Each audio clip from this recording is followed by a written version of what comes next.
দুখ বুলি ভাবি জীয়াই থাকিবই লাগিব বোৱাৰী।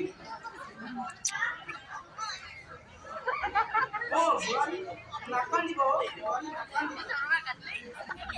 এই সকলোবোৰ নিয়তিৰে অবিনাশ 9 বছৰ বয়সতে তাৰ মাক দেউতাক বাহিৰ স্কুলত ঢুকালো।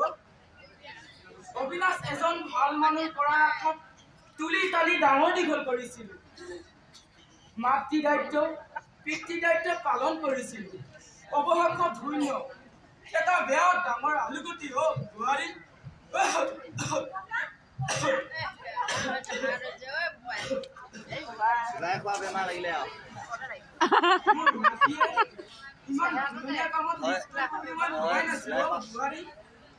যদি জনা হলে সৰুতে